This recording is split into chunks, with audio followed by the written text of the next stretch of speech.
जय हिंद। मैं क्लास 10 का साइंस पढ़ा रहा था, जिसके अंतर्गत केमिस्ट्री का जो है कि लास्ट चैप्टर जो है कार्बन और उसके यौगिक पढ़ा रहा था। ठीक है, तो कार्बन और उसके यौगिक में मैंने समझाया था कि कार्बन क्या होता है और कार्बन कहाँ कहाँ पाई जाती हैं। ये मैं ऑलरेडी समझा चुका हूँ। आप लोग ज़रूर पहला वीडियो देख लीजिएगा, लगभग 6 से 7 मिनट का होगा। आप वहाँ पे हर चीज़ समझ पाओगे कि कहाँ कहाँ कार्बन पाई जाती है।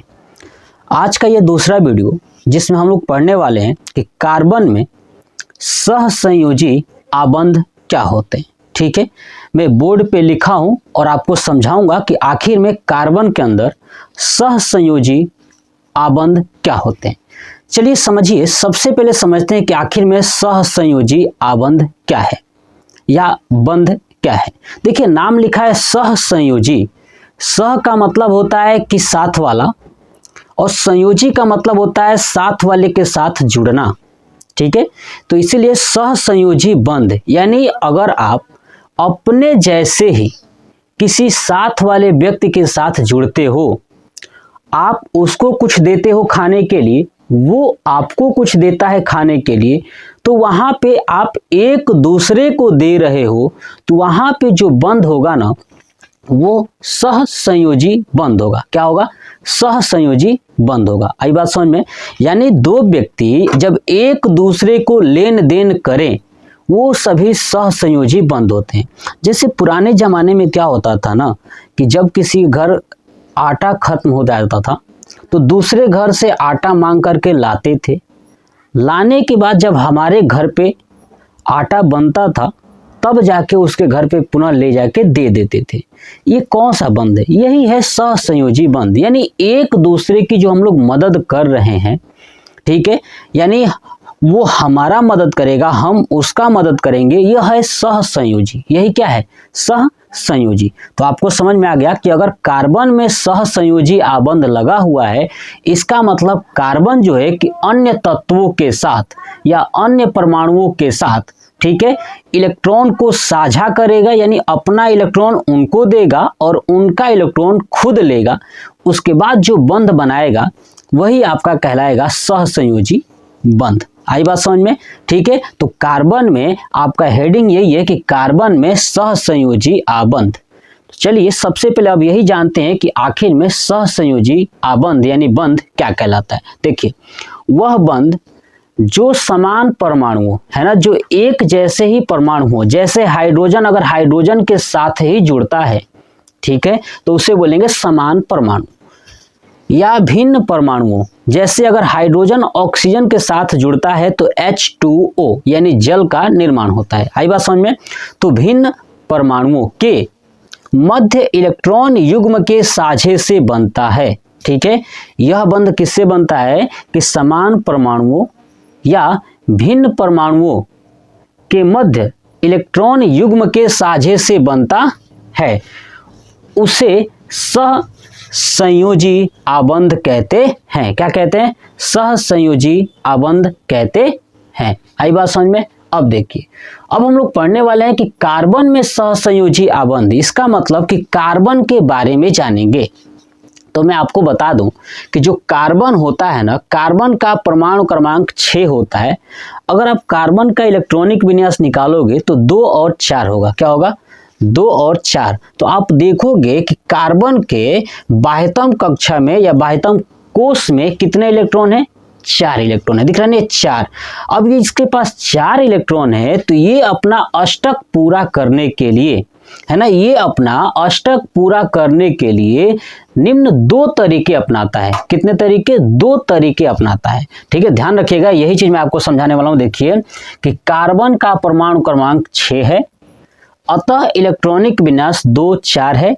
इसके बाह्यतम कोश में 4 इलेक्ट्रॉन होते हैं, जो अपना अष्टक पूरा 2 तरीके से कर सकता है। ठीक है, ये 2 तरीके अपनाता है। पहला ये कि किसी और तत्व से 4 इलेक्ट्रॉन ले ले, तो 4 और 4 कितना हो जाएगा? 8 हो जाएगा। और दूसरा ये कि अपना ये 4 इलेक्ट्रॉन दे दे। सोचिए, अगर ये अपना 4 इलेक्ट्रॉन दे दिया तो इसके पास कितने इलेक्ट्रॉन बचेंगे? सिर्फ 2 बचेंगे। अब 2 को 8 बनाना हो तो कितने इलेक्ट्रॉन चाहिए? 6 इलेक्ट्रॉन चाहिए। तो 6 इलेक्ट्रॉन लेना बहुत ही कठिन हो जाएगा, कोई भी इसे 6 इलेक्ट्रॉन नहीं देगा, ठीक है। लेकिन अगर ये क्या काम करता है कि अगर ये 4 जो है किसी और से ले लेता है तो इसके पास 4 है और 4 और 4 कितने हो जाएंगे? 8 हो जाएंगे। लेकिन सबसे बड़ी बात यही है कि अगर इसे 4 देगा कौन? इसको 4 इलेक्ट्रॉन अगर चाहिए तो 4 देगा कौन?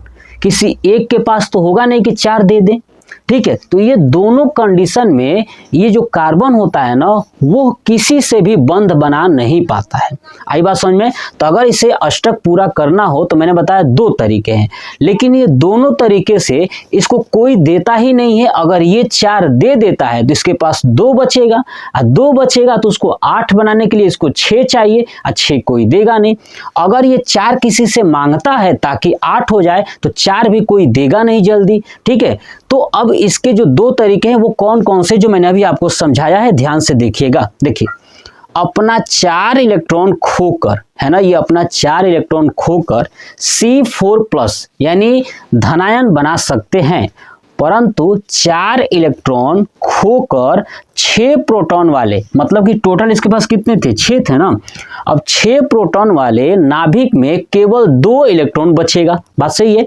अतः इससे धनायन बनाने के लिए अधिक ऊर्जा की आवश्यकता होगी, यानी और 6 इलेक्ट्रॉन की आवश्यकता होगी, क्योंकि बचा ही 2 ही है, तो कोई 6 देगा नहीं, ये हमारा फेल हो जाता है। दूसरा तरीका क्या है कि ये 4 इलेक्ट्रॉन ग्रहण करके, है ना, 4 इलेक्ट्रॉन बाहर से क्या कर ले? ग्रहण कर ले, तो C4- यानी ऋणायन बना सकते हैं। लेकिन 6, अब देखिए, लेकिन 6 जो प्रोटॉन है वाले नाभिक के लिए, है ना, 6 प्रोटॉन था तो यही तो है 6 प्रोटॉन, लेकिन 6 प्रोटॉन वाले नाभिक के लिए 10 इलेक्ट्रॉन, यानी अगर ये 4 लेगा तो टोटल कितने हो जाएंगे? 10 इलेक्ट्रॉन के लिए अतिरिक्त 4 इलेक्ट्रॉन धारण करना बहुत कठिन है। यानी बाहर से 4 इलेक्ट्रॉन कोई देगा, ये बहुत ही कठिन है कि कोई 4 दे। अब आपने देखा कि कार्बन के साथ ये समस्याएं थी, कार्बन के साथ अगर ये समस्याएं थी तो इस समस्या का समाधान करने के लिए हुआ यूं कि कार्बन जो है कि अन्य तत्वों के साथ, है ना, कार्बन अन्य तत्वों के साथ इलेक्ट्रॉनों का साझा करता है, यानी अपना इलेक्ट्रॉन दूसरे तत्वों को देता है और दूसरे इलेक्ट्रॉन के जो दूसरे तत्व हैं उनका इलेक्ट्रॉन खुद ले करके अपना ये अष्टक पूरा कर लेता है। आई बात समझ में? आपको याद रहना चाहिए। यहां तक लिखने के बाद आप नीचे लिखोगे अतः, यहां तक लिखने के बाद नीचे क्या लिखोगे? अतः इस समस्या को हल करने के लिए कार्बन अन्य तत्वों के परमाणुओं के साथ इलेक्ट्रॉन का साझा करके अपने अष्टक को पूरा कर लेता है, अर्थात अक्रिय यानी निष्क्रिय गैस का निर्माण कर लेता है। ठीक है, आई बात समझ में? अतः इस प्रकार के इलेक्ट्रॉन का साझा करने पर बना बंध ही सहसंयोजी बंध कहलाता है। बात क्लियर हो गई? नोट करके लिख लीजिएगा जो मैंने अभी बताया। जैसे एग्जाम्पल देखिए, ठीक है, एग्जाम्पल एक समझाता हूं, ठीक है, देखिएगा ध्यान से। जैसे मैंने यहां पे लिखा CH4, क्या लिखा मैंने? CH4, ये आपका क्या है? मेथेन है, ये है आपका मेथेन, ठीक है, क्या है? मेथेन है। अब देखिए CH4, कार्बन का परमाणु क्रमांक कितना होता है? 6 होता है ना, तो इसको आप इलेक्ट्रॉनिक विन्यास निकालोगे तो 2 और 4 होगा। अब इसके बाह्यतम कोश में कितने हैं? 4 हैं। इसको अष्टक पूरा करना है तो कितना चाहिए? 4 चाहिए। अब देखिए यहाँ पे हाइड्रोजन कितने हैं? 4 हैं। तो देखिए हाइड्रोजन के बाह्यतम यानी हाइड्रोजन का परमाणु क्रमांक कितना होता है? तो 1 होता है, और 1 है तो इसका इलेक्ट्रॉनिक विन्यास भी 1 ही होगा। अब ये हाइड्रोजन टोटल कितने हैं? 4 है ना, तो जब ये कार्बन को 4 इलेक्ट्रॉन चाहिए होता है तो इस चारों हाइड्रोजन से एक एक इलेक्ट्रॉन ले लेता है। क्या करता है? ले लेता है, और लेने के बाद अपना अष्टक पूरा कर लेता है।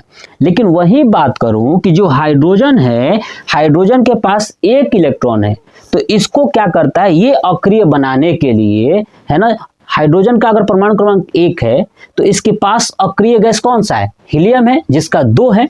तो ये अपने आप को 2 बनाने के लिए ये क्या करता है, इस कार्बन से 1 इलेक्ट्रॉन ले लेता है। लेकिन टोटल 4 हाइड्रोजन है तो सब चारों एक एक इलेक्ट्रॉन ले लेते हैं।